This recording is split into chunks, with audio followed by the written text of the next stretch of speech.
ഒരു loaded fries ഒട്ടും oil ചേർക്കാതെയാണ് ഞാൻ ഉണ്ടാക്കിയതെന്ന് പറഞ്ഞാൽ നിങ്ങൾ വിശ്വസിക്കുമോ? യെസ്, അങ്ങനെ ഞാനും ഉണ്ടാക്കി വളരെ ഹെൽത്തി ആയിട്ടൊരു ലോഡഡ് ഫ്രൈസ്.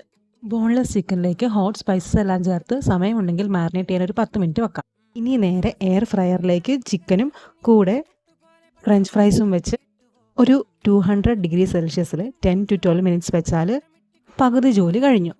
ഇനി ഇതിന് വേണ്ട ചീസ് ക്രീം തയ്യാറാക്കാൻ ഒരു പാനിലേക്ക് ബട്ടർ ഇട്ട് 2 സ്പൂൺ മൈദ ചേർത്ത് ഒന്ന് റോസ്റ്റ് ചെയ്തെടുക്കുക. അതിനുശേഷം കുറച്ച് പാലൊഴിച്ച് തിളച്ചു വരുമ്പോൾ കുറച്ച് ചീസ് ആഡ് ചെയ്യണം. ഇനി ഇതൊന്ന് കുറുക്കിയെടുക്കാം. ഇനി ഇത് രണ്ടായിട്ട് ഡിവൈഡ് ചെയ്ത് ഒന്നിനകത്ത് 2 സ്പൂൺ ടൊമാറ്റോ സോസ് ഒഴിച്ച് ഒന്ന് മിക്സ് ആക്കിയെടുക്കാം. ഇനി ഇത് 2 ലെയറാക്കി സെറ്റ് ചെയ്തെടുക്കുന്നതാണ് ഏറ്റവും നല്ലത്.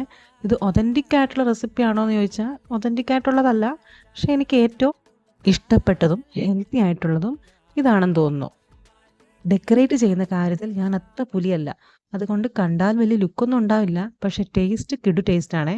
അപ്പോൾ മറക്കാതെ ഒരു ലൈക്കും സബ്സ്ക്രൈബും കമൻറ്റും തന്നിട്ടാണ് പോകാറുള്ളത്. Thank you.